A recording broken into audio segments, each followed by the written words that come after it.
Ladies That's and hilarious. gentlemen, welcome back to another episode of Bopcast. Today on the show, I have my guy, Darren Lee. Darren, I appreciate you being here today, man.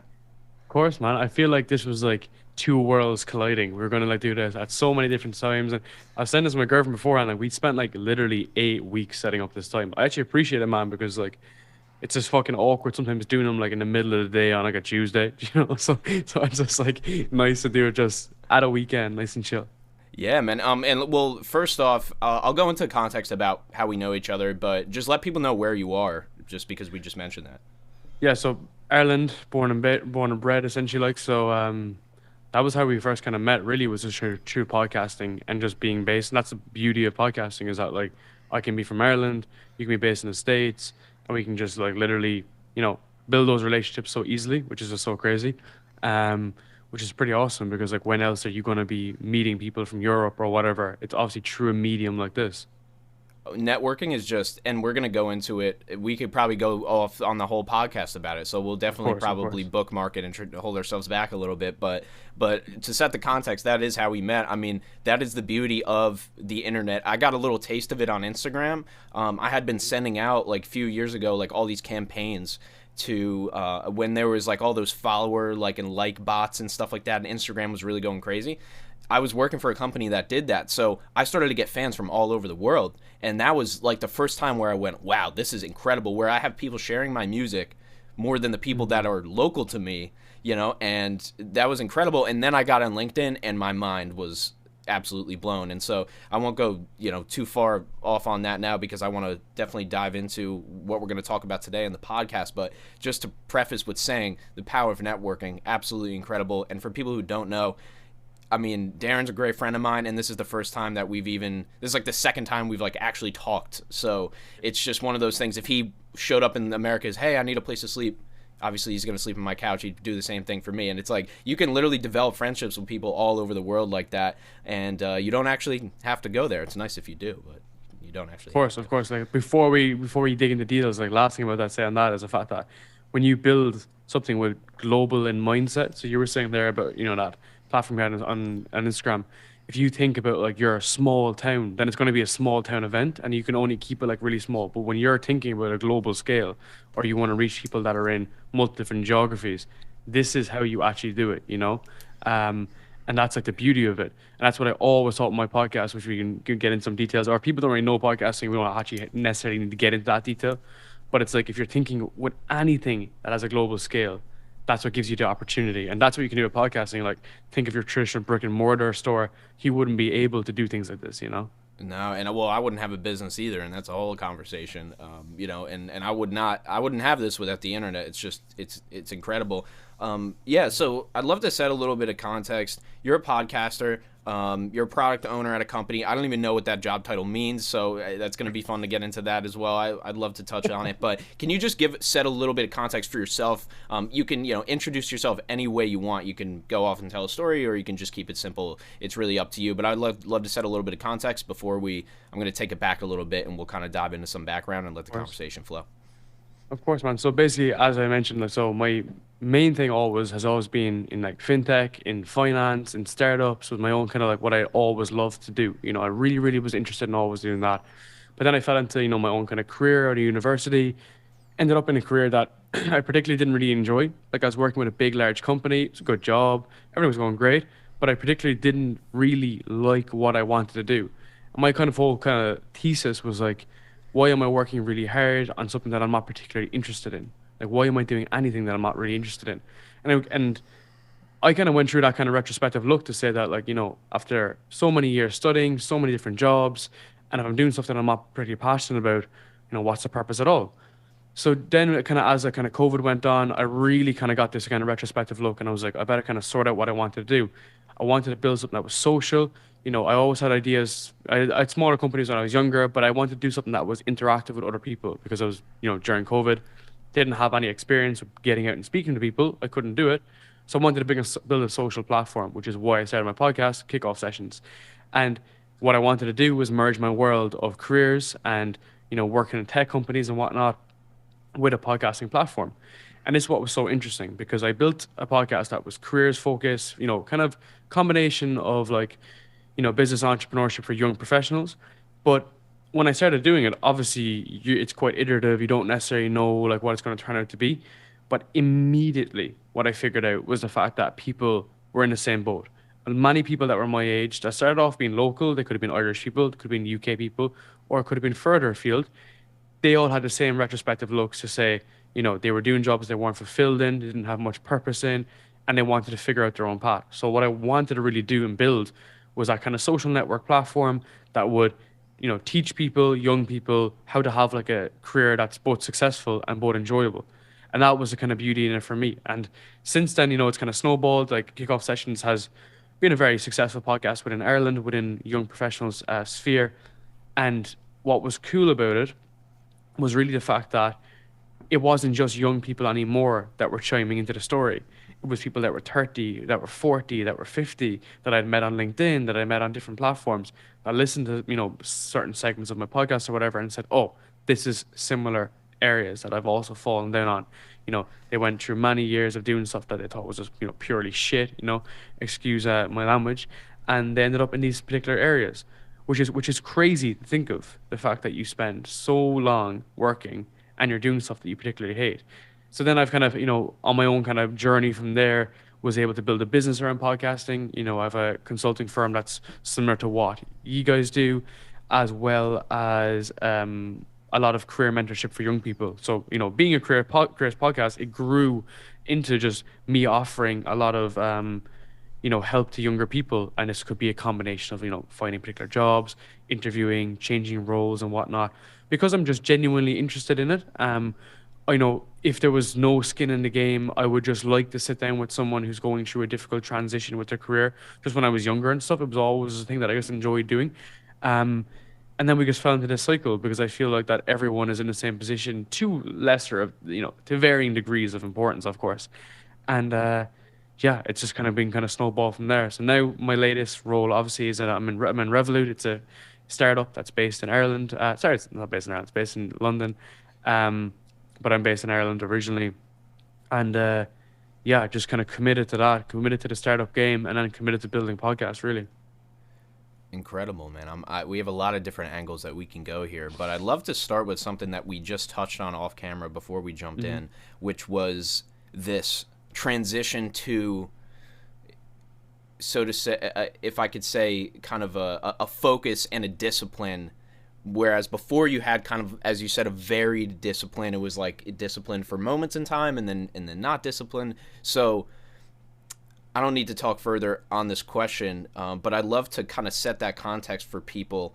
What were you doing, say, before COVID and before this podcast and before these ideas? What was the state of your life like? Because I feel like that will give context to and really tell the story and bring us up to speed. Because right now we see Darren Lee with a successful podcast, with this great job, with a job that he really enjoys after going through this kind of career journey and coaching people and helping people. But it wasn't always like that. It actually was pretty recently, maybe even in the past few years, kind of, you grew into that. So yeah, what was that? What was life like that? We could even go back further, but I'd love to kind of dive into what was life like that before you kind of, went on this journey. It's such a good question, man, because like the whole thing is that, as you said, like everyone sees like an end point, and I'm definitely nowhere near like the end goal or anything like that. But it's interesting to see like where stories start and where they all start from, Like I would have went to, a good university in Ireland, and I would have studied like really a lot. But it wasn't always like as simple as just like, getting good grades, whatever. Like I did a lot of years where I didn't have good grades. Wasn't necessarily the best. Then I was trying to work really hard to get good internships. I was often getting turned down for internships. So working in kind of so it's kind of information systems was my degree, which is kind of like half engineering, half business. It's very competitive. It's very difficult to do very well in as well, in comparison to other people. And I was always working really, really hard, but I wasn't getting the benefits. And this was the whole thing, was that, I would get turned down for jobs quite a lot. And then when I do get jobs, then I wasn't necessarily fulfilled. I didn't really have much enjoyment doing it, And then it often just leads into just not really just having a good, like, overall lifestyle. Like, we would have essentially been taking a piss a lot. You weren't really that kind of focused. I remember like I wasn't really that interested in my career, and I was often more interested in just being out, and either being out or just like, as simple as things as like you're not actually that committed to your work. And that's what's kind of interesting is the fact that, you know, you can go, day by day, year by year by doing something that you're not committed to. And there's nothing wrong with that. But if you're going to live those lifestyles as well, like there has to be something else. Whereas for me, like I found a lot of that in traveling. I would have traveled extensively a lot through Europe, a lot through Asia and stuff like this. But it was often just because of the fact that I wasn't that really interested in what I was doing, you know. Um, and it was just so difficult as well to be able to figure that out.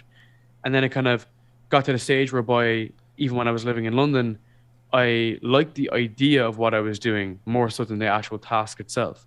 Like I liked the fact that I was working for like, somewhat kind of prestigious companies, but I wasn't necessarily interested in the work I was doing, I was very much like living for the weekend, like a weekend warrior kind of guy. And then when you get to that stage, then, all of that's when you get into the period whereby it becomes kind of like a rat race because you are just now essentially living for the weekend. You just want to wait until you can just go back out again and go back on a session with your mates. At the time I was also like single and you're spending more time like on Tinder than you are like actually interacting with people, and it's just kind of like it's a vicious cycle. But what's interesting is that like if you take it in its small instance of like a day, it obviously seems like enjoyable. If you're like fucking around, going out like on Tinder, it's like, oh yeah, that's like fun for like literally like 3 hours, man. And then after that, then it's just like all of this is like meaningless. So it's interesting because I was doing that for so long and I was like, this is just kind of pointless. And then you do for a while. And then at one stage or another, man, everyone has a realization. I was lucky enough to have it quite young. During COVID, I think was a very good it was actually good scenario for me because I had that retrospective look and I was able to sit down on my thoughts, which is not a lot of people do, and then make those changes. But I think I've even been speaking with people, or I've even been working with people on a mentorship basis, and at 30, 32, 35, they're finally coming to not to their senses, but they're coming to the realization that, well, maybe the thing I was doing for the last 10 years isn't good for me. It's not good for my health. It's not good for my fitness. It's not good for my overall lifestyle, which is crazy. It's just a crazy concept to go through life and just not be able to essentially make the changes when you need to. Incredible. Yeah, there's before I continue with the story, I'd love to set kind of earmark this page real quick. Do you think that this is my philosophy when it comes to the living for the weekend and things like that. I think it's a mixture of things. I think it's different for everybody, but I have seen amazing people in amazing jobs live for the weekends because of only because of stress. And so there's that, and I know that you want to jump in, which is good. We can really unpack this a little bit, which is going to be exciting. And then so there's that, and then there's a fulfillment and purpose issue, and I kind of see those as two different issues. So I think fulfillment and purpose together, and then the stress together. And I think you can kind of seesaw on one or the other. So you can have super like a huge lack of fulfillment because you're doing something during the week that you really don't believe in at all, or you can do something during the week that you believe in a lot, but it can be so stressful that you just want to get out of it. So at its core, as you said, as you alluded to, the idea of the thing is actually, it's like, yeah, like this is actually what I want to do. So what are your thoughts around the fulfillment, purpose, stress leading to the living for the weekend? Man, like I couldn't agree more. I literally could not agree more because let's say use me as an example, like in my like past company, whatever. It was just so like monotonous and it was so like boring to me and I was not really interested in it, that I was just so unfulfilled, and therefore living for the weekend. I was chasing to the weekend, couldn't wait to be going out, couldn't wait to just be going out taking the piss, right? And at that stage then I was so like unfulfilled. But I'm like type A, like hyper type A. Like I need to be like committed to a goal, to like a driven goal at all times. And I'm not like competitive. Well, I'm obviously competitive, but I'm not competitive with other people. I'm very competitive with myself. And because of that, I got unfulfilled. Someone else could have done the same job and would have been happy with it. But because of that, like eagerness in me, that left me being unfulfilled. Now in like a new role, in my new job, which I've been there for like a year and a bit, whatever.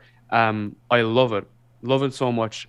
But I've often seen, not necessarily in this job, but for other people in the startup world, when they have that high level of stress, when they're managing that extreme level of stress, They just want an out, you know? And actually, James McGann, the guy that was on my podcast last week, he was working a lot of San Francisco startups. He went through something similar. He was saying that a lot of these people, they look for their out and they go to their out via, drink, drugs, whatever. Or people that are doing it proactively will do it through exercise, or they'll do it through meditation, whatever. And there's this spectrum, okay? There's a spectrum of, you can do it where the easy options are, which is drink, cigarettes, drugs, bad food, bad sleeping, well, not bad sleeping pattern, that's a knock-on effect, or there's a positive to it. But to go back to the actual question itself, the amount of people that would build up all that stress and just break out, and they break out then into this, the weekend, or even worse, they could fuck up their relationships, they could fuck up a lot of their friendships, and it's like everything else falls apart. So that's something I'm trying to manage a lot, because, like, to be perfectly honest, like, as in, my stress would obviously be pretty high working in a startup as well as having my own company. Like, it just will just come. So that I've done so much things, man, you actually won't even believe, over the last couple of weeks, to even just manage my own stress. Work very, very openly with my partner about it, just about, like, how can we kind of talk through problems and whatnot, because people don't anticipate this. And this is what you said there about, people that are in good jobs, right? So if you're in a good job, or any job, and if you're working a lot, and even if you're making like a lot of money, because you're making a lot of money, you've alleviated a financial issue. But now you have all these other issues that have just came up, like all your stress, your health, whatever, and they are so much more impactful as it grows, which is absolutely monumental. So people think that, like, more clients, more business, whatever, but even for what you do, when you're working with particular clients, if you brought in one or two more, it massively jeopardizes your health, because there's always that trade-off. And it's like, there's actually like a meme about it. It's like one more client, or like literally like losing your mind, because there's so much involved. There's responsibility. You're bringing on all this different stuff, and people don't anticipate this.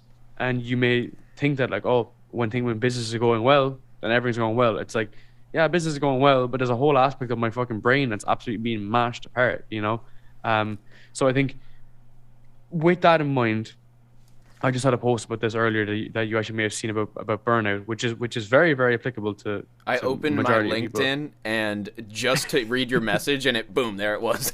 And so I wrote that down. So a bit of context. So in my last podcast, I spoke with a guy, James McGann, who has essentially he has an online platform. It's a machine learning platform which assesses employees' mental health. Okay, and in doing this, it's non-verbals. So it will analyze their Slack messages, their Fitbit, their engagement of how long they're online, okay?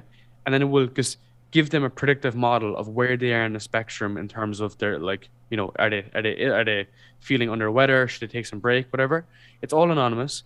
And what they will do then is they would pair you with therapists then in the company, right? So they have therapists that can give you a hand or whatever.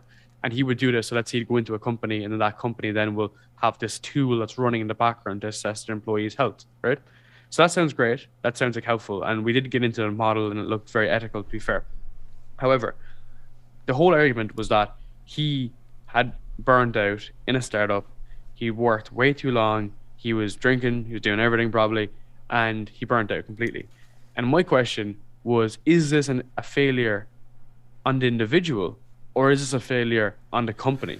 Because, of course, the other side of the coin is that, fuck the big companies. They're the ones who are putting too much pressure on employees, whatever. That is true. No doubt about that. But there's also the individual who's on the other side of the coin, who is an adult. Bear in mind, it's not like these people are like kids forced to work. And they're taking on more work. They're doing more work, and they're pushing themselves in this barrier where they're not taking care of themselves. And because of doing that, that's when they're burning out. So for me, I can't answer the question, because it has to be both sided, surely. That's kind of the way I kind of think about it. And that's where we're kind of at, It's not black and white. And that's what I've learned from podcasting, is that issues, social issues, career issues, life issues, are there. If you look at things through a black and white lens, I think that it's often fundamentally wrong. Like, we know some things are black and white, but a lot of things like this, in particular, there's a lot of gray areas. Yeah, and what's the quote? I think it might be a Cobain quote. Or maybe not. It's like, I'd rather burn out than fade away. And that is, but that's more geared towards like artists and art. But it's like, yeah, you'd rather. It's almost like an ingrained human it's ingrained in human nature to just maximize, like, just potential, like, just maximize it to the extent that that's possible.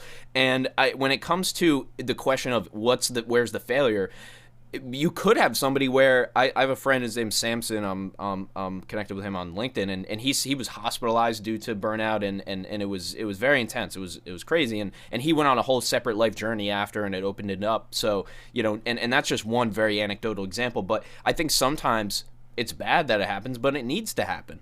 So is it a failure? Well, kind of, but it's more of like just something that happens. So it's failure. I feel like, is it success or failure? Well, it's kind of binary, and I know you would completely agree with this, that it's like it's not really a failure of the company or of the person, and where at the same time it's both, you know. So I think it's something that for a lot of us actually has to happen, and I've been in that position too, working 12-hour days. The commute was 4 hours. I had no time to do my podcast. I literally came home, made my breakfast at 10 o'clock at night for the next day, went to bed, woke up at 5, did it all again every day, you know. And I only did that for 30 days. I always preface with that because people are like, wow, that sounds insane, but it was only 30 days, thank God, because I burned the fuck out. And I did that working for a company that did not care about my mental health at all. So for sure, you know, narcissistic boss, doesn't understand human emotions at the most basic level. But then there's me, who's just accepting all of this, right? And so one day, to cap this story off, one day I pushed back, and he was like, oh, you're staying till 8 p.m.? By the way, like I said, 4-hour commute. I'm not lying. 2 hours there, 2 hours back. And public transportation, car, whole mixture. And he was like, dude, why don't you just work till 11? There's a bus at 11:45. And he's like, I'll pay you double time. And I'm like, it's not about the money. I'm literally not going to be able to work tomorrow. Like, do you not understand? And this is a guy who would come to the office at 11 a.m. and work until like 8 or 9. And I said, first of all, I'm not doing that, dude. I'm working 8 to 4 or 8 to 5 at the max, you know? And so just to bring that back around, is a lot of times it is 100%, like you said, in doing podcasting, everything's nuanced. Everything's anecdotal, nuanced. You can look at studies. That doesn't actually reflect people. Sometimes it does, sometimes it doesn't. But when it comes to this, it seems to be always a mixture, right? It's usually the job, but you'll have people in the job handling that same amount of stress as the person next to you, and you're like, what the fuck are they on, dude? This guy is always on. Then you learn that he's on Adderall, or he's on something else, or maybe not. Or some people are just high on life, and maybe he exercises 6 hours a day. Everybody's got something, right? Yeah. So, but that's another problem with it, where you can have somebody else doing the same amount of work and literally be fine, but he might have had a burnout 3 years ago, so he's been meditating every day and exercising to handle it, right? So I don't even look at, and I think you feel the same way, is like, I don't look at burnout. They don't need to happen. They can happen in a different way. It can be just the realization, not the physical and mental toll, but it's not it's not a net negative in terms of course. Yeah. Because like, if you're looking at what the positive is out of it, and I think there was something really interesting as well that you said. Two things interesting. First thing is you said there about, like, you know, noticing. I was speaking with someone recently, and it was like, when do you know that you're actually burnt out? Like, I was like, what happens? Like, does your brain crack? Like, can you not read anymore? Like, what happens? And often what will happen is, for high functioning people, is that they won't notice it.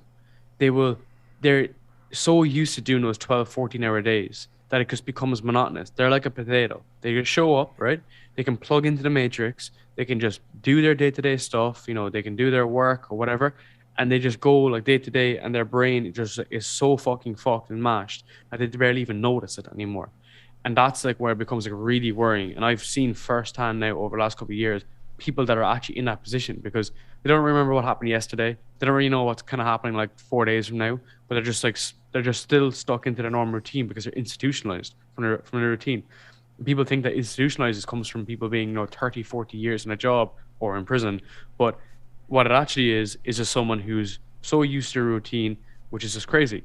And you started off at the start by saying about maxing performance, and this is such a weird, like, social dilemma, right? So if you said to me about maxing, so you were talking about maxing out, like, you know, all your potential. If you text me and I was like, oh, you know, how's everything going with your podcast? And you were like, oh, you know, doing great, like loads of clients, working my balls off, whatever. I'm like, great, that's like a positive, yeah?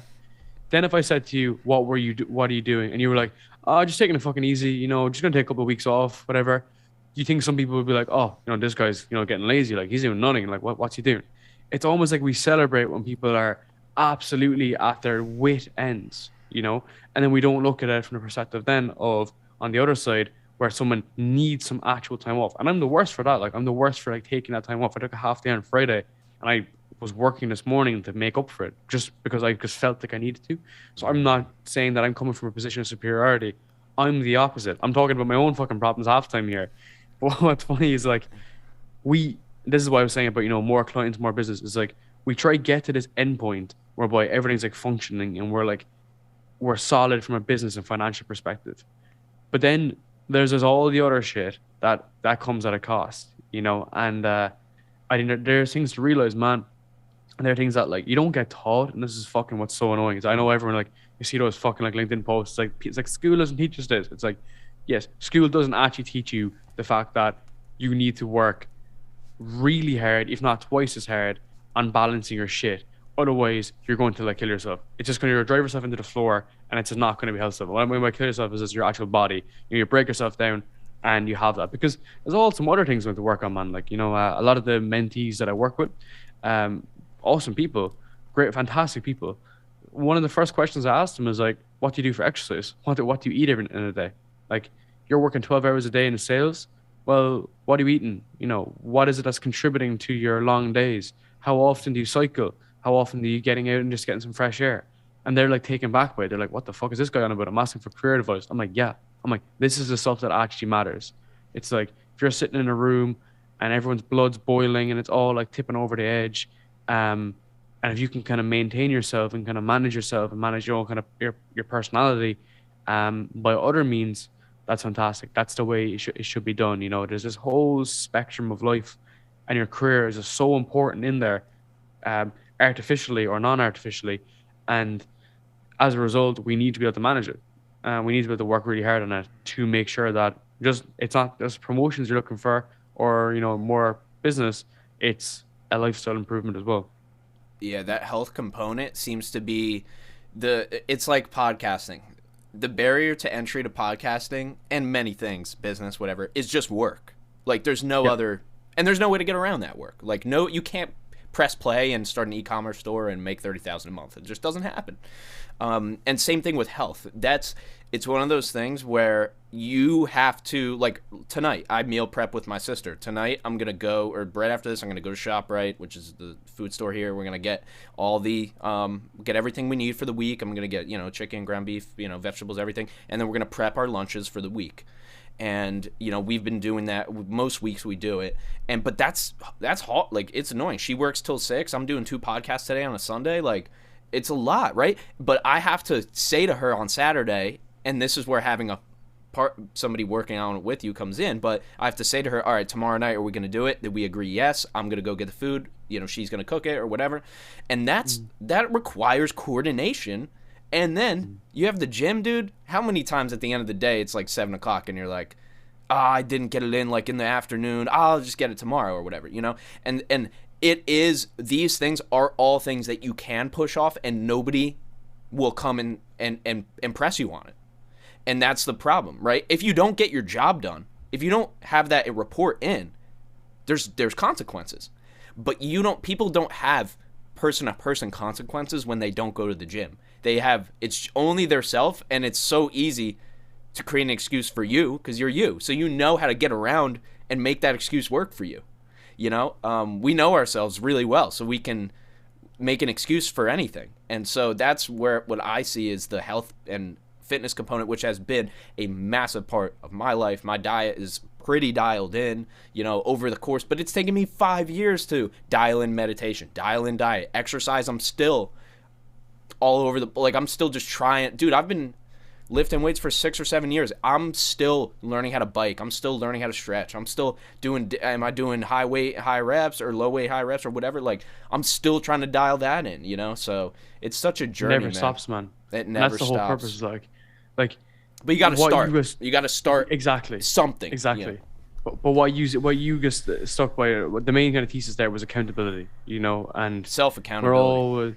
We're always like looking for fucking excuses. We're always looking for shortcuts, and I think that's why if you set yourself that, even there with your sister, that's a great example of like, staying accountable, working with a partner, and why it works really well. Because often I do a lot of things on my own. I'm like, it's really weird. Like I do a lot of things like socially, like online with like networking with people and stuff. I spend like a lot of time on my own, figuring out like problems like these on my own. So when it comes to like my podcast, or like my life in general, I just set like those fucking super hard rules, and you have to. Like for me, I'm an early morning trainer because I just like have to do it. If I spend most of the day, I just drag it out. I kick my heels, man, drag my heels, and I would just push it on a long finger. There's no advantage for going morning or evening. There's none of that bullshit. It's just about just doing it. And for me, it just fits me earlier. I was very young when I got into it. Because you were saying you were training for 5 years. I've been training for over 10 years, bear in mind. And as a result, it's just been baked into me. So I was speaking with someone at work the other day as well about this, and they were like, so a bit of backstory, like, so I have loads of different random shit to kind of go off in details in, but so my background's always been in bodybuilding, and I've loved bodybuilding since I was really young. Had a really horrific injury with my leg, my knee, playing sport, playing rugby, and I had to just, cut it. I had to cut sport, and I just moved straight into bodybuilding from there. Then I was completely moved over like 17, like real fully heavy then. Got into competing in bodybuilding shows, men's physique in particular. I just like loved like the game of it. It was just like a game to me. But it had the food had such a mental impact on me because of like you restricted yourself so much for so much time of the year. I had to essentially just not like leave there myself, but because from a career perspective, it just didn't make sense to be, dieting for 24 months of the year, or 24 weeks of the year, sorry, should I say. So anyway, but the thing is that I was always doing 6 sessions a week, up to 8 or 10 sessions. So the extra 2 or 4 would be from cardio. I've still maintained all of that, not because I like have to or anything. It's just because like it's been like ingrained in me, and I love doing it. Okay, and because of that, that's my like success criteria. It's like doing this and doing a lot of training is what I really enjoy. It's really good for my health, and it's also really good for work and just general moving around and stuff, right? I could definitely cut that back. There's like no doubt about that. I could definitely cut that back. Probably how much I train is probably like not even like the best, probably even like a little bit less, but I enjoy doing it and I stay accountable to it. And I pretty much like audit myself week to week. It's not like this super fucking strategic thing that's in like a spreadsheet. I literally just say like, am I doing what I should training wise? Yes. Am I also eating, 70, 80 to 90% of what I expected to? Yes. And then I just stick to those kind of success criteria. It's not to say that you have to be doing as much as possible, but it's setting those boundaries for yourself and then going to hit it. What does failure look like? Failure looks like if I can't get into the gym as, half as much as what I plan to, if I'm really taking the piss and eating cinnamon buns at fucking 10 o'clock at night when I'm working, like sometimes that I'd order, that's failure. To me, those are failure things. If me and my girlfriend want to like order like food once or twice doing that during a week, that's kind of fine. But if I'm doing that every day of the week, like it's just taking the piss, like, and that's me. That's my type A personality. I have an extreme personality. I have a very addictive personality. So I want to just do things that are for net positive, as we said earlier. It's overall net positive, because if they're overall going to be net negative, it's fine when you're 23, I'm 25. Everything's fine then, man. Metabolism probably slowing down a small bit, but generally speaking, things are going to be fine. I guarantee you, if you start nailing those like really, really horrific habits, so, processed food, always getting junk food, smoking, cigarettes, bad relationship with social media, things like this. If you start developing that when you're in your 20s, it's not going to go away. You're going to build up a fucking habit of doing it. It's going to go into your 30s, and it's going to really, really take you down. That's what I always think. We all think that we're indestructible in our 20s. You look around. Good example is going to a club. I know you like DJ and stuff as well. Go into a club, have a look around the club, see the people who are, they were there in their 20s, they're still there in their 30s. That's a habit that they can't break, man. And a good general rule for this is don't make your college habits your life habits. And I've seen it firsthand. I've seen guys that were in sessions, I'd look around a club, man. I'd look around like a house party, like 6 o'clock in the morning. And I'd look at dudes and I'd be like, you're not getting out of this. You're genuinely not getting out of this. You're going to be here in a couple of more years, and you're also going to be in the exact same fucking spot. Not because like, oh my God, I'm like better than you. It's because like your focus is on going out and getting fucked up. And because of that, this is what's going to happen. It's not going to like walk away from you, because those areas of peak arousal, like top arousal, like just takes your attention, which is like all like drink and everything that comes with it. That is what is way more appealing than getting up on a fucking Saturday morning, man, and going through work and going through the pain of constant pressure. It's just the easier option now. It is. What you said was probably one of the best. Excuse me here. One of the best pieces of advice that we've received on this show, which is don't let your college habits follow you. I got a couple of them, man. I mean, I've had, for sure, dude, I have a full addictive personality, like, big time, dude. I won't let anything, like, ruin my life. Like, I won't let anything, like, get in the way. Like, my things were, like, for sure, I mean, smoking, vaping, I did that for 7 years. And I don't have any different behaviors now that I don't do it. You know, I had what happened to me, and I've told it on this podcast, so I won't go in, but I had like heart issues and I had like random blackouts and stuff. It was bad. It was not good. For people who want to know, Sean Nastalon episode, it was probably in July of 2021.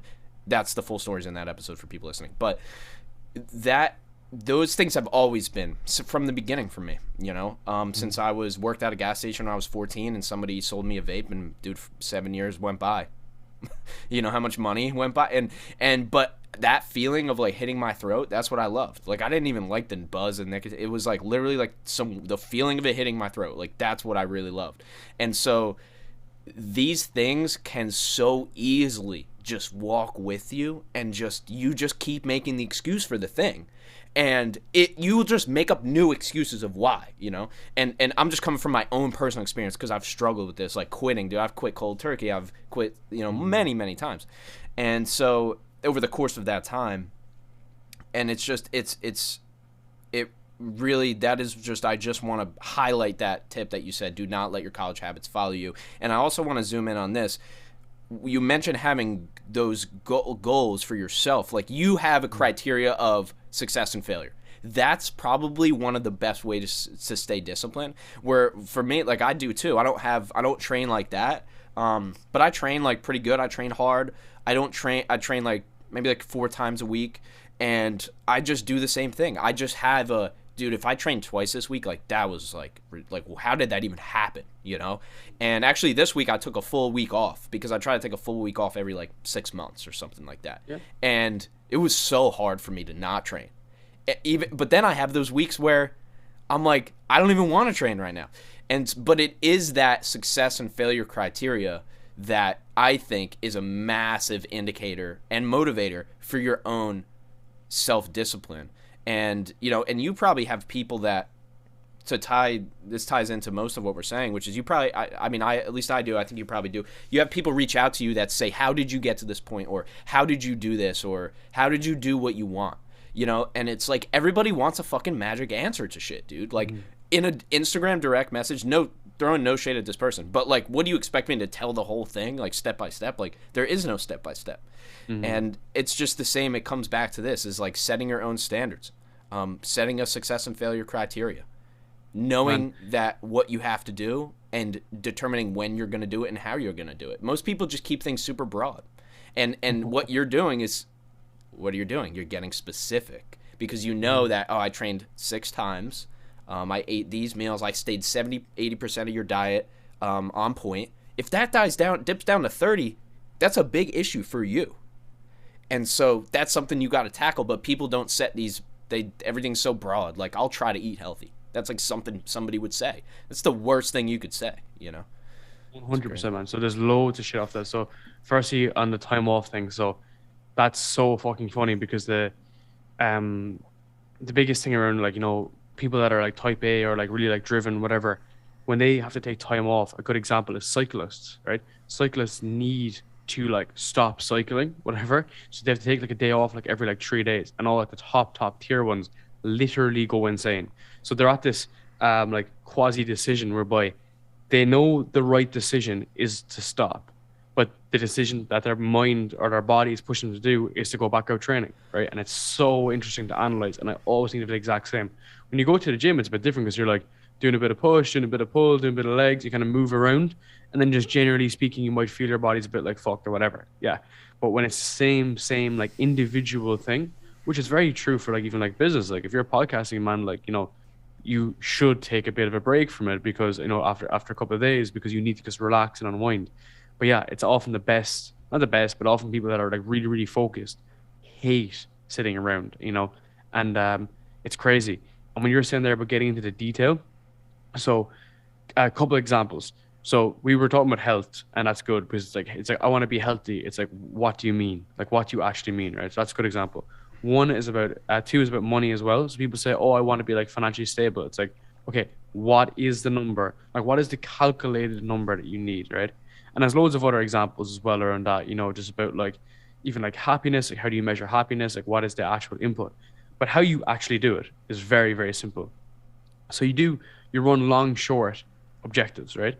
So your long-term objectives is where you start at. This is your mission statement. This is your North Star. This is like what you want, right? So if you're saying that you want to, let's say you want $5,000 in monthly recurring revenue in your business, right? Every month you make 5,000. That's like North Star. That's when you know that things are going to be okay, right? What is $5,000 in clients? Let's say it's 2 clients, or let's say it's 3 clients, right? For example, it's 3 clients, right? That's the long-term goal. Pretty achievable, pretty sensible, pretty wise, right?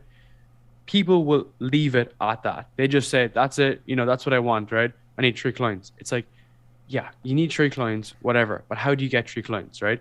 Short-term objectives, outbound messages. How many outbound messages do I need to be sending?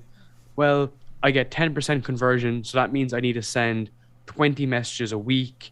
How much 20 messages a week? It's 4 messages a day. Okay. So if you send 20 messages, you need to be able to go into this level of granularity, right? So talking with this example as well, that's outbound messages, it's calls, it's follow-up messages, follow-up emails, it's drafting fucking offers, giving people proposals, going back through the proposals, reverse engineering everything. So you have your North Star and your short-term objectives. So when you have a general idea what the short-term goals are, then you can go nail them week by week, and you can just not even be worried about the North Star because you know that like overall you're contributing to the goal. And I gave an example of sales because one of the persons that I'm mentoring is in a sales role. It's very fucking competitive, and he's always wondering, but he's kind of thinking sometimes about, is he going to get to his long-term goal, which is like a promotion. Okay, it's like a promotion within like a year, and it's like, well, some weeks are better than others. Some weeks you're not hitting them. Some weeks you are hitting them. Some weeks you're over hitting them. But overall, you're just ticking along in the right direction. You're just every week you're just stepping a tiny bit in the right direction. Some weeks a bit more. Some weeks a little bit less. But you're always contributing to that goal, and the net effect is fucking incredibly powerful. The compound effect of all those small pieces of work, the terrible, horrific emails that you respond to, all those ones contribute to your goal. And then you'll get to that point then, and there'll be a decision. Did you make it or not? If you do make it, it's fantastic. We go back into the same cycle and do it again. If you didn't make it, you're still 80%, 90% there, and you're way better from doing all the other stuff. So you still didn't make the target, but you're still up there. And that's actually nearly better for you because you stay ridiculously hungry then. That's when it really goes into your character. You have missed your target, but you're on the right path. You need to go back, you need to reassess. You can probably change a few of your short-term objectives, maybe mix things up slightly, but you're moving in the right direction. And I would honestly say that there's fuck all people doing this. Honestly, I would say there's very little people that are living in the detail that are looking at, are they really getting there? I legitimately failed at doing that, like, so many times. I remember, and that is a fantastic framework for people. Like, I use this in dimensions where I figured out how to use it, but I failed at it many times. And I set a 90-day plan, right? So I took a calendar, like a planner, and I wrote out same thing, 20 messages a day and then once we get to the end of the month, it'll be 400, and then after 3 months it'll be 2,000, and then out of those 2,000 we'll make X amount of sales, and that'll lead to the revenue, which leads to the revenue goal for the month, and then the revenue goal for the year or the quarter, and then the year, and then the 5-year. And I did all that, and I put it in the span of a 90-day because I read something and the guy was like, make a 90-day plan, and I'm like, that sounds like a great idea, and it sounded like a great idea to me. And then I get like 2 weeks in and I'm like, everything else starts happening. Like, who knows, man? Who knows why I didn't like stick to the thing? But now we found a system that doesn't even involve those same actions, that is infinitely better, that creates the same result. But I had to fail at that first 90-day plan and the second 90-day plan. Legit, like 3 90-day plans. I completely, like, each time I got a little bit better, but now I'll do a 90-day plan knowing more about what's going to work for me and what's going to work for my team and stuff like that. My process. So yeah, it's also, you can't stop after you fail the first time. You know, hopefully you don't, right? But you can't, it's like anything. You have to continue. You got to look at it like, once again, sure, the short-term objectives are extremely important, but it really is like, what is this going towards? Like, what is this going to be? Like, what is it going to look like on the other end? Yeah. And then break down from that. And then that's where the 90-day plan or the daily, you know, from the 90-day to the monthly to the weekly to the daily to the hourly or however granular you want to go. But that's what happened to me in my personal experience is I've fucked up a few of these, you know, quote unquote, whatever goal setting journeys. And now, and honestly, I'm not even at the point now where I have a coherent plan. Like, that's still an issue for me. And I don't have a business coach, and I need a business coach, and I've been like trying to self-coach myself, and that's a whole conversation for sure. And I have a team now, and the team's expanding, so I'm recognizing needs that need to be filled that I could just go off before and just kind of like do it, you know. But what I'd say as well though, that is that like you're at a scrappy stage, and that's good. You know what I mean? As in like you don't need it to be as structured, you know, and you know, even maybe using a client example as very like sales, like in a sales role, you know. But that's the beauty of it, is that like you find a process that works for you, and that's the main thing. You know, it doesn't matter what your people's process are, just once they can stick to it. If it is structured, that's great. If it's not structured, it's also great, you know, which is so funny. And then to your point, with your business coach, I would say you don't need any fucking business coach, man. Yeah. I say all you need is your experience in just the market, like in your time in the podcast market. Well, people told me I will say, people told me 2 years ago that I needed one, and I've literally built this fucking business and a team without one. And it's not, you know what? And I'm not here to say that it wouldn't help. Like, I think the perfect person can always help, somebody who can be there, you know, to look at you. But I will say, the real reason that I didn't need one and the kind of superpower was my team, because they could actually they can look at me objectively and what I'm doing and be like, dude, like, you're the bottleneck for like 8 things. That's exactly what a business coach would do, literally. Yeah. And my team can just do it for me. So I actually almost built a team. I built my own business coach in my organization, right? So not even knowing it, you know? And so you're right, man, 100%. And I guess I say I need a business coach because like that's what people say.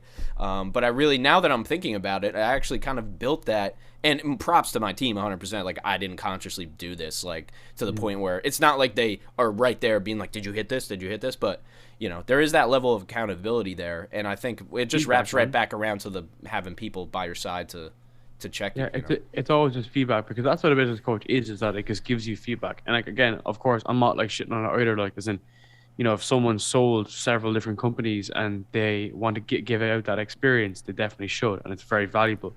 But someone like yourself, whereby when you have your own business, like fucking cash flow is everything. So when you're making cash flow, like what are you spending it on? Like, do you really need to be sitting down with a business coach all the time? Probably not. Is what he's going to say valuable?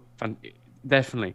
But for the stuff that he's going to, like, it's all about like, is it actually valuable? You know, that's where it's so interesting, is that like these guys are fucking expensive, because even my fucking fees are expensive for career coaching. Tie it into anything, life coach, fitness coach, diet coach, like we can make this all encompassing for sure. Yes, exactly. So the concept of a coach is fantastic because it does give you that guidance, but it's all about what you do with that information. You know, people will expect them to do it and then expect them to do everything, which is just bullshit. You know, a business coach, people don't understand this distinction. He's not an advisor on your business. An advisor in a business has probably invested some money in there, and he's come in to literally direct the strategy of the business. It would be me, a 25-year-old, turning to like a VC or something like that and being like, well, we're thinking about doing this with the business, whatever. And your man's like, no, that's stupid. We're not doing that. We're going to do something else, right? That's what an advisor does. A business coach is just someone who just, you kind of lean on, right? Get a bit of info from. Same with like in training. If you go to a personal trainer, Like you're going there to acquire the knowledge so that you can go off and train yourself. People do have long-term relationships with their clients, and that's great, and they'll go back to them. But generally speaking, my kind of thesis is like go there, absorb, and move on to it yourself. So if people think that they need like a business coach to bring them on to the next level, whatever, they just don't. They just need time, experience, and getting in under the hood. There is definitely resources you should use. You should never think of yourself as the be all and end all. So when you're saying there about your team, what that is your network. They work with you, but they're also your network. And that's the same with me with my podcast. Like I'd often, even Simon Ree, the guy who was on my show several times, when I was starting a consulting business around podcasting for brands, I was on a call with him and I was like, this is my idea. This is what I'm planning on doing. What do you think? And he was like, yeah. I think what he said to me was, he was like, there's a new market for a do it with you versus do it for you approach, was what he said. He was like, that's what I think you should go do. That's what I went and did. And it overall worked pretty well for myself, right? So what I'm trying to say is that use your network, you lean into them, and then you just go off and do it yourself. Because unless the guy is literally going to be pressing the buttons on the fucking keyboard, he's probably not going to be worth this massive retainer that goes on and on and on and on. Yeah, it's amazing, man. It really is that, and I think there's just a level of like there's a level of I guess strain that people are willing to experience with just by themselves. And what I'm saying is, really a coach, like it's just like you need somebody else to ask you the question. Like when you ask, you know the questions you have to ask. It's like 90% of what coaches do. And like I literally coach, I do the same thing you do, man. I have a done with you service and a done for you podcasting service. I literally do it. We have people pay us hundreds of dollars an hour to literally just ask them specific questions. Now there's way more to this than that, for sure. There's years of experience, there's case studies, there's everything. But a lot of times, like, it really is like, I can send you this list of questions and you could probably do it yourself. Mm-hmm. And the content that we both release or that I release, or it's I'll tell you the questions, and it's really, though, like, there's something different for a lot of people, but that's never been a difference. Nobody's ever made a massive difference in me, a difference that was big enough for me to go, I'm going to pay you to do this. My thing and do you follow Naval Ravikant? Yep. Yeah. So his advice, which I love, this is ironic, his advice is to process a bunch of information and follow almost none of it. Like only follow 1% of it. And so my system of self-coaching has just been refining that percentage and building the muscle of knowing what I should apply and knowing what I shouldn't. And so that's kind of what you're saying. Get to the point where you can coach yourself. What does that mean? That means you have the awareness to know if you should try something and if it's groundbreaking enough for you to actually spend time, money, or energy or resources on. So I think that's what that actually looks like in actuality. The self-coaching is building the muscle to know. Because I think when somebody gets coached and they're at zero, they have no idea. They don't know themselves enough to know whether or not to apply something or not apply it. 100%, man. And the thing with this is that, like, if you're at the beginning and you're turning to a coach, like, so little that you're so easily influenced, and you're going to go off and do something that's, something that's non-related, right? And that's a great fucking point you said about Naval, about getting all those info, because that's what you're meant to do. Everyone's scenario is unique, and everyone is in a very, very different situation. So take your business, take mine, it's around podcasting. There are different markets, one's in Europe, one's in the US, right? They're different models, different style customers, and it's a different complete area. If I asked you, I was like, hey man, like, how do you do your outbound messages? And you told me, I'd be like, that's fucking great. I wouldn't go pasting those fucking emails. I would look at it and be like, okay, this works. The language in the US is slightly different than the language in Europe, but it's holistically pretty decent.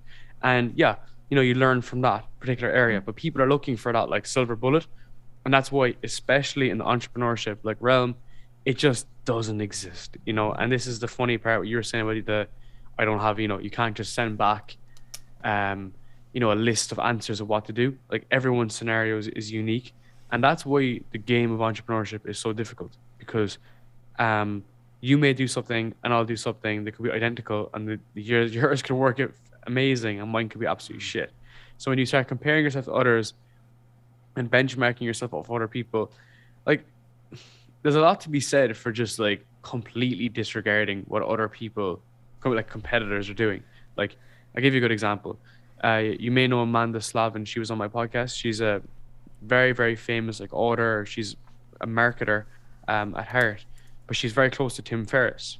And we were speaking about Tim Ferriss on my podcast, and she was like, Tim Ferriss did the life hack thing, right? His whole thing was like work hack, productivity hacks, and he was a guinea pig. Okay.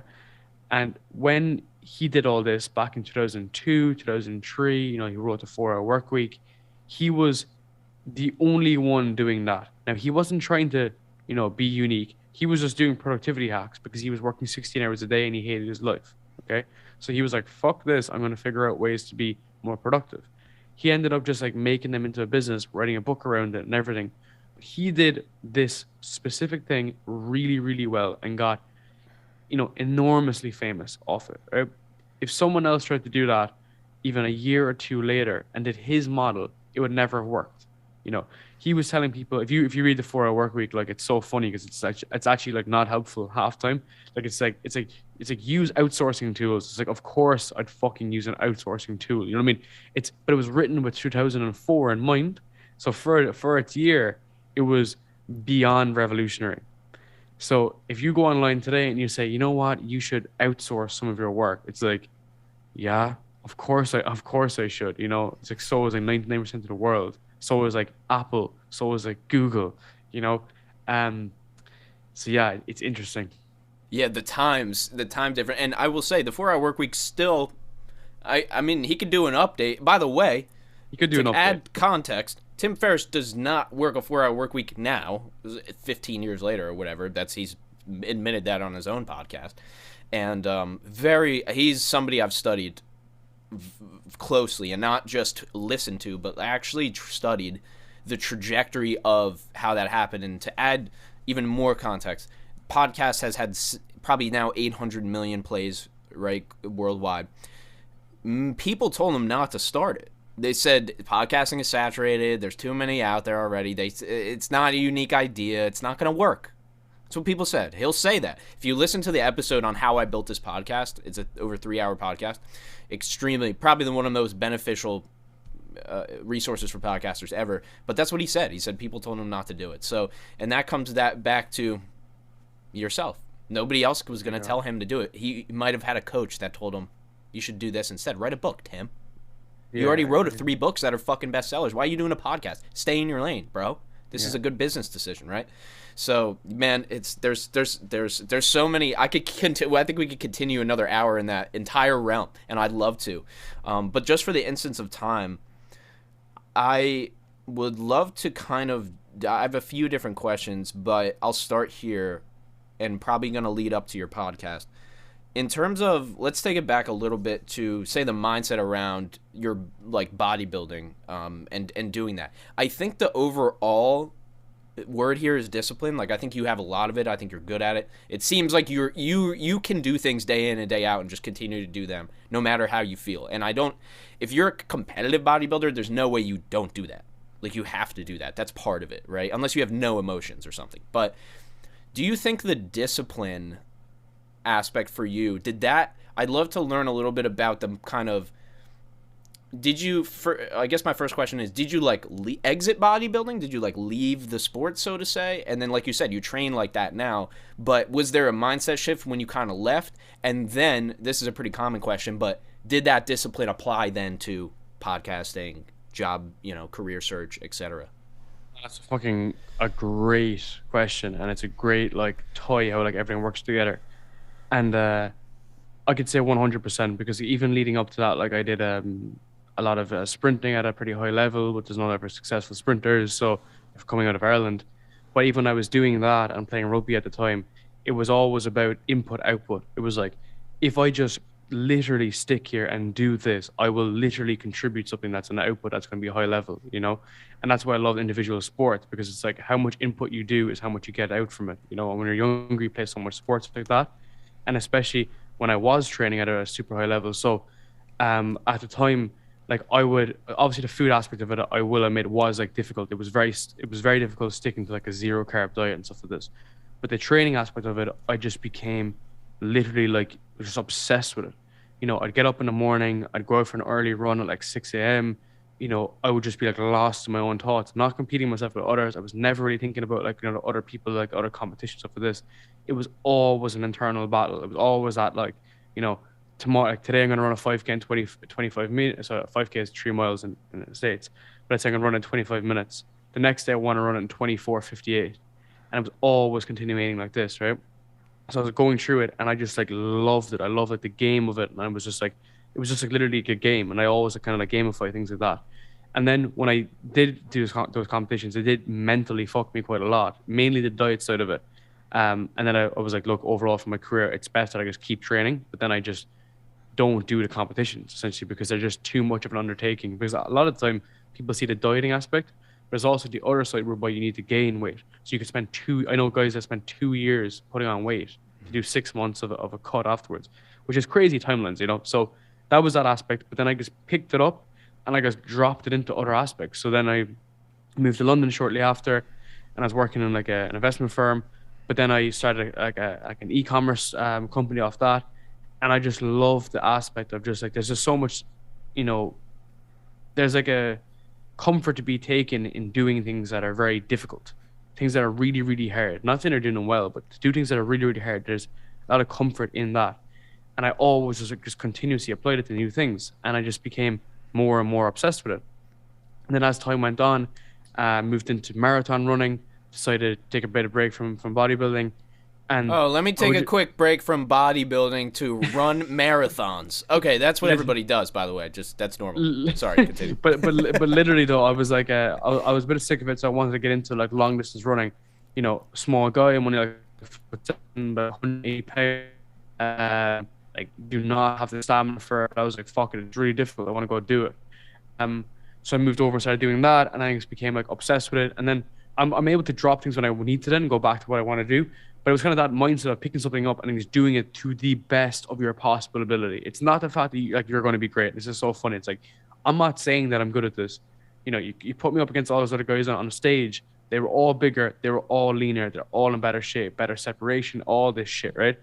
But it's about doing something and seeing it to the end. Like, nobody's in that game, man. Like, there's nobody playing the long game for shit. Everyone wants to get these short-term instant gratification so that they're on the right path. No one is willing to sit in the fucking the dark, and nobody's right? there at the end either. It's just you there at the end. That's the thing too. You're playing the long game, son. You went past everybody, so nobody's even there with you to be like, Darren, great job, man, good job. Obviously, maybe you have your friends, family support you, but like when you're on the run, 2.5 years in, and you're doing enough, it's like there's nobody there, man. This is not 100%. A glory. This is not a glorified. People do glorify, but it's not a. It's not. There's no fanfare, man. It's not just this exciting, crazy. It's like, oh shit, I did all this work, but it's like still me here. Of course, and that's the thing about doing something that's like new, that's difficult. And this was the whole idea when I started a podcast. Was that I looked back and I was like, what am I relatively decent at? I can hold a conversation. I can chat shit and. Yeah, that was pretty much it. And I was like, I can have pretty much interesting conversations. So then I was like, let's start a podcast. Whipped out a shitty microphone off Amazon for 60 quid. You know, I was really bad in the first couple of episodes. I had no style. I couldn't understand. I couldn't really like process information as much as, you know, relay it and things like this. These are really difficult things to do in podcasting. But anyway, I remember just sitting at myself, just being like, I know I'm going to get better at this. I might not be great, but I know I'm going to get better. I just got to stick to it. And every day I set a success criteria of at least 1 hour a day. And every day for the last 15 months, I've done at least 1 hour a day. On a Saturday, if I'm going out, let's say I'm going traveling or whatever on like a Saturday, I might not do it then. And I'll do like 2 or 3 hours on a Sunday. Lately, that's my kind of model, is that I do a lot of work Sunday evening. I always plan out my week with my own job, and then I always work my podcast. But the whole idea is like setting that kind of criteria. And there was so many fucking breaking points with my podcast. Like in the early days, I always heard that, like, 7 episodes people break, 13 episodes people break. And I remember, like, it got great traction at first. Loads of downloads, I had like fucking 500 downloads a day and stuff like this. It's like crazy high numbers. And then obviously that kind of pared back because people kind of went back doing like their own like real world shit, And then in my head, I was like, maybe it's not working out, whatever. But I was like, if I just stick to the process and make the process better, slowly figure things out. And I was looking at, my graphics and stuff. And then I was like, this is kind of shit. And kind of change small things, change small things. And as the time went on, the months went on, I was descriptions, like better descriptions, right? And LinkedIn posts, better descriptions, better engagement, figuring out what things work, figuring out what things don't work, and then just being able to just constantly iterate on it. But if I'm not in the game, I can't figure out these things. I can't see the light of what's improving. I can't see what's not working well because you just YouTube. I've had pretty much not great success on YouTube so far. I'll be very blunt. It hasn't taken off as much as my audio versions of my podcast have. I've got some episodes that have over like 1,000 views, but some of them aren't really blowing up as what I would have maybe would have hoped, right? But I'm just sitting in the YouTube game at the moment, even though I know it's not going well. You could click onto it and be like, what the fuck, this page is kind of shit. But I'm making small changes. It could be intros, it could be transitions, it could be the thumbnail. I'm making small changes over the time. I'm looking at some people, looking at some other people, making small adjustments. And I guarantee you that it's going to be in a better position than it's in now, next year. I'm not saying it's going to be massive. I'm saying it's going to be in a better position. And because it's in a better position, I'll constantly make those adjustments. Why? Because I'm just in the game, and no one's there to stick it out. And it's fucking tough. Like, this isn't like easy. Like, it's so difficult to do something that's a whole, not a job, but it's a whole thing. It's difficult to do it all the time. But man, like, the benefits don't come in the short term, like anything. If you start anything, you might get a bit of excitement in the beginning. You might get a bit of kind of excitement that, but soon enough, everyone's going to walk away. It'll be you, your thoughts, the time under the mic, time in the gym, the time fucking cooking food, and no one's going to be around you. And again, some people will expect you to fail. Some people are not even looking at you anymore. It's just up to you at the end of the day. I think you might agree with this, but I would actually do it if I didn't even release it. I would still do it. It's the level of conversation. Yeah, I would just think I'm getting so much better as a person doing this. Not like I'm becoming a better person than other people. I'm just improving my skills as a human. Yeah. And that's what podcasting does. That you might have, did you have that realization? Like, what was your thought process on, what did you think it was going to be? And then fast forward 40 episodes or whatever. Okay. This is actually so funny to think of it, right? So, when I started off, obviously you had fuck all idea what you're going to do. So I was going to do like a business podcast. Like, a business is like the Atlantic Ocean, just like so broad, right? And then I was like, okay, well, I want to do something that's kind of like entrepreneurship. But then I wasn't really doing anything that's kind of entrepreneurial at the time. I was kind of like in between stuff. And I was like, oh, that's not really working out. Then I wanted to do something that was kind of like careers. And I was slowly figuring it out, okay? And you're talking about there being a better person. When I had these people on my podcast that were like, startup founders, or let's say they're in corporate places, but they were very successful, that made me want to be better. Made me want to implement the things that they were recommending. Like, they would tell, people on the show, listeners, to go and do things in their career. And I would just literally go, I would genuinely go and do it. I'd go have difficult salary conversations. I would just to go do these mad things, right? So I was always doing on the career side, but as my show is also careers and kind of entrepreneurship. And then I started talking with all these like unbelievable founders about like, building agencies, building businesses, building side businesses. And then in my head, I remember just being like, why the fuck am I not doing this stuff? Genuinely, I was like, people are getting a lot of value for it, no doubt. And I'm enjoying it. But I'm like, why am I not also building something like this? And that's when I started really going like full hole on, the kind of podcast consulting as well as a career mentoring, because they were complementary aspects of my business, and I could just go turn on the lights. And it was actually a guy called Nick Haralambos, who I really recommend you should check out. You might see him on LinkedIn a few times. South African founder guy. He does a lot of work around like, kind of helping people start their side businesses, like getting them off the ground. Like he sold 3 companies, like, and it was always like, taking the first step and stuff. And he said to me, he was like, he was like, for him, as a consultant, he had success criteria. He was like, if I can get a client in 2 months, I'm a consultant. If I can't, I'm not. I'm going to do something else. And then when he got his first one, he was like, good. He's like, good. This is great. Now let's get my second client within 2 months. If I can do that, then I'm going to be a better consultant. And that was how he defined it. So then I was like, I'm going to do what you're doing. And I literally followed that step-by-step process, had the success failure criteria, gave myself a 3-month horizon. Luckily, like a month and a half into it, when I thought it wasn't going to work out, it actually did. And I started getting inbound opportunities, started getting discovery calls, and then started signing my first contract. When you start signing your first contract, man, a fucking high value contract, that is like the sweetest feeling in the world. When you set a plan, set a strategy, you land it. I still have the screenshot on my phone.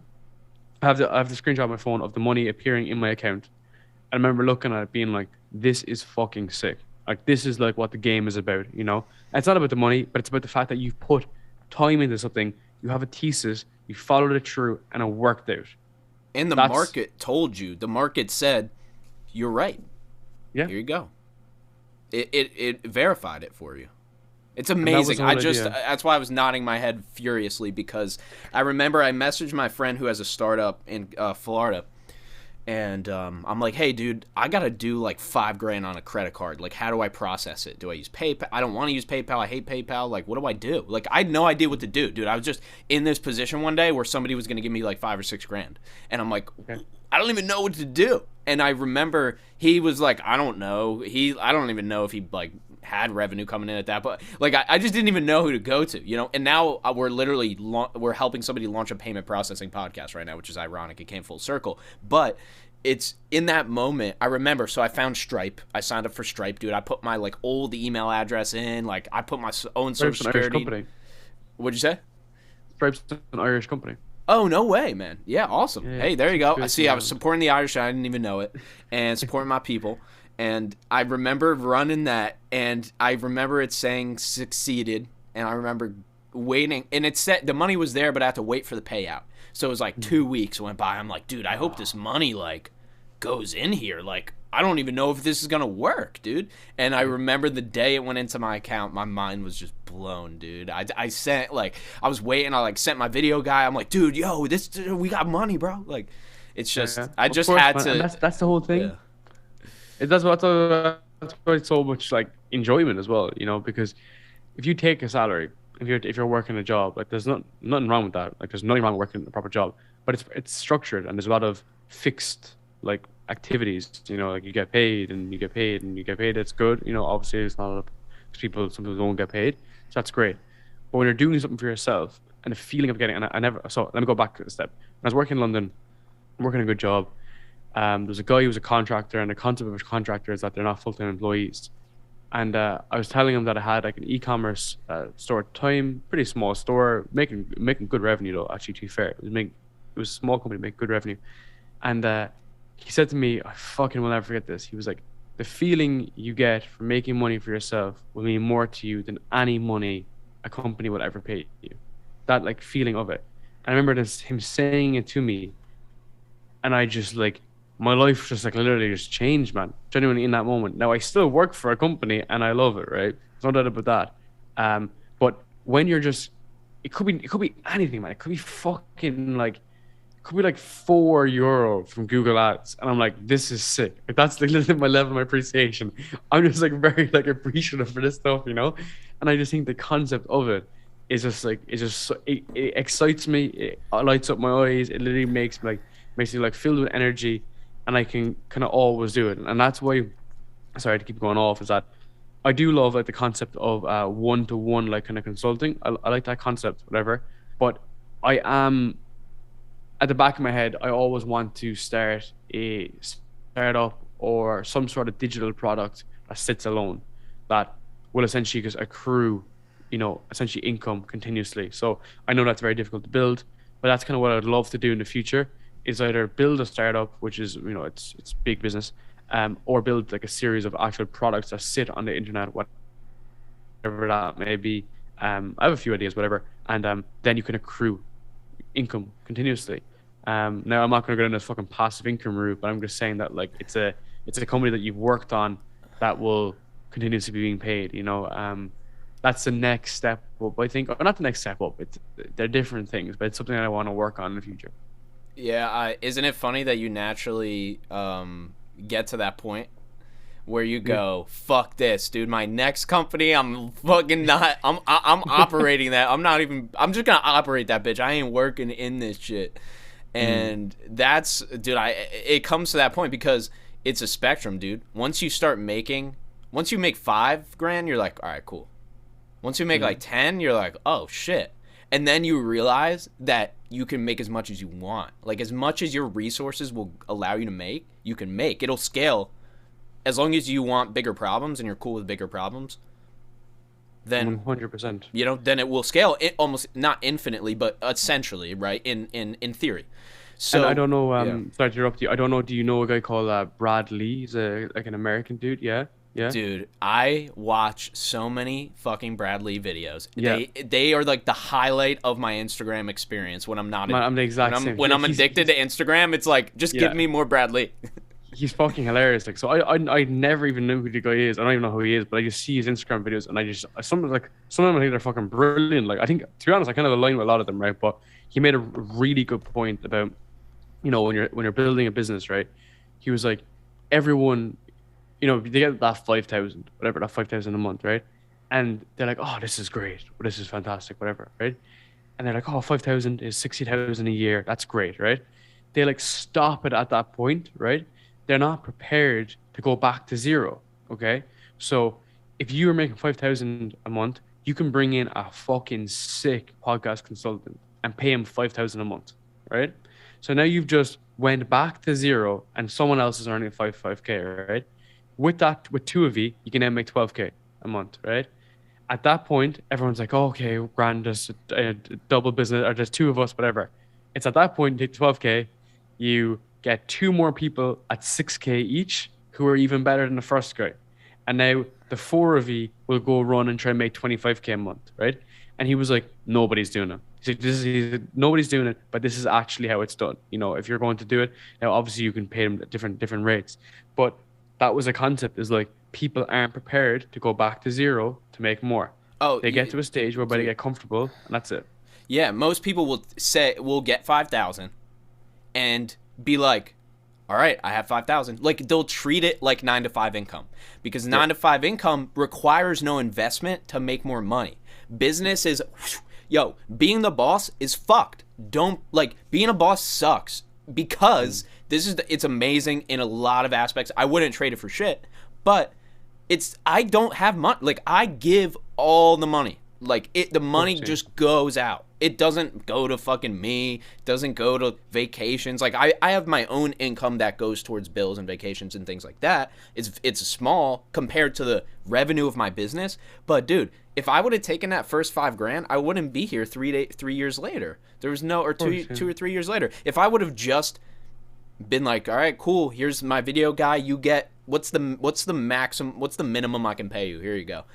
If I would have just taken that and just treated it like 9-to-5 income and put it right in my bank account or spend it on something, that's exactly to Bradley's point. The best video I saw of him was, I'm not sure, it might have been even a different video, but it was about, most people will take the $5,000 and do what they would normally do with $5,000, which is not spend it all on reinvesting in the business.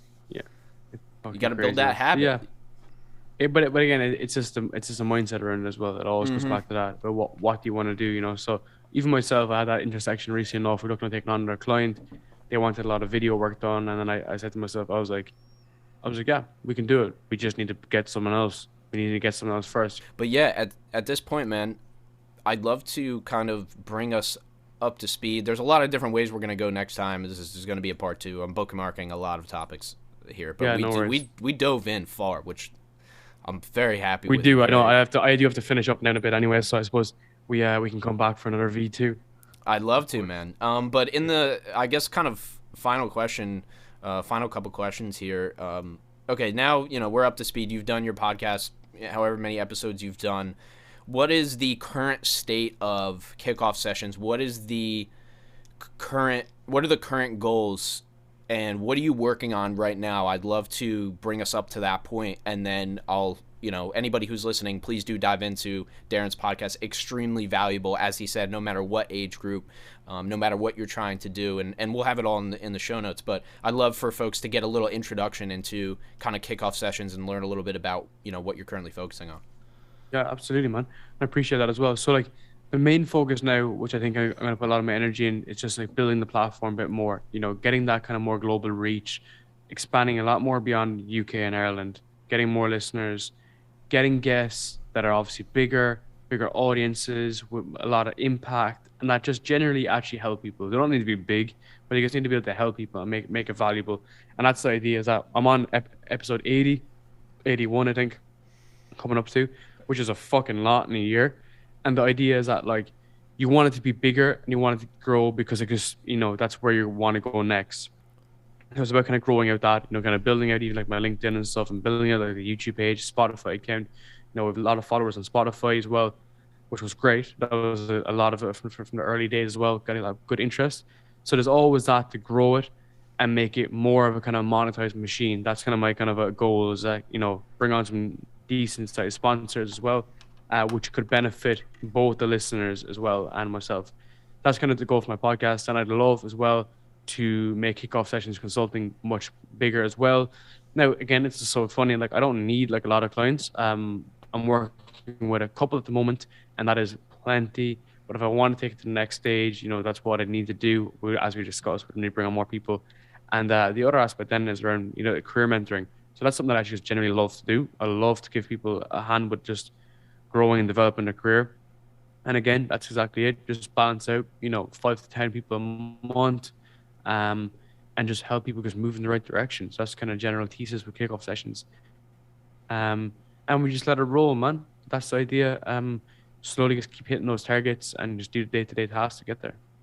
Amazing, dude. Amazing. Is there any particular life, business life, mental, recovery, any certain thing you're trying to hone in on right now personally?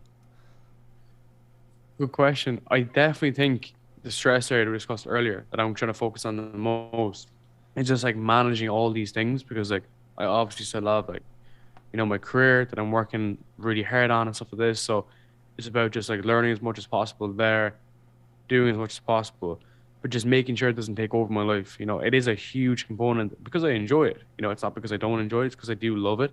But just because you love it doesn't mean it's always going to be net positive. So that's the main kind of focus, is that just try to balance it out a small bit.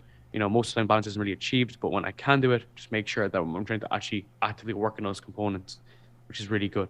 And let everything just kind of flow into one then, I think. So that's kind of ideas, different ways to approach that, I suppose. And I think that's my main focus for the next couple of months. Fantastic. Darren, thank you so much for being here today, man. Legend, man. Appreciate it. This has been an incredible conversation. I appreciate it. I can't wait for round 2. And, it's amazing I see, and as you do as well, I see so many similarities between us. And I think we're really on a extremely, almost eerily similar path, but I really enjoy it. And I think it's always nice to have somebody who's kind of going through, because everything you've mentioned, man, I've in some capacity or other, I've been through, and I think a lot of listeners can identify with it as well. And it's powerful. So I appreciate you being here and telling your story today. Just let people know quickly where, and I'll have all the links so you don't have to list everything off, but where they can find you and reach out to you and have a conversation. Of course, man. I appreciate it. So the main thing is you can find Kickoff Sessions on Spotify, you can find on Apple, also find on YouTube as well under my own YouTube name. So it's Darren Lee, or you search Kickoff Sessions, it's going to be there. And then my main account then is just LinkedIn. I actually got ghosted off Instagram twice, would you believe? I got deleted off 2 accounts on Instagram. I wasn't selling OnlyFans. I wasn't selling ass. I just got 2 accounts just shadow banned. Fucking crazy. Anyway, no bots. But basically, main area to find me on is LinkedIn. Post every single day, every single weekday, to be honest. And all around careers, all around podcasts. And yeah, happy to connect with everyone. Extremely valuable content here. By the way, just so I can add a little bit of color, you're relentless with your posting during the week, so I try to be as well. I appreciate it. We're both doing the same thing there as well. But the content's super valuable. This is not just kind of with some of my podcasts are just like, bullshitting and just like talking about random topics. You actually dive in, man. You go like deep and you have actionable pieces of advice from people who are well named, best-selling authors, etc. I mean, the like. And people can dive into those. I'll have all the links in the show notes below. Ladies and gentlemen, thank you so much for tuning in today, whether you're watching on the video or listening on the audio. This has been another episode of Bopcast. And as you know, we are on all platforms, even the ones nobody uses. Don't go anywhere. We have something for you in the outro. Darren, thank you once again for being here today, brother. Bro.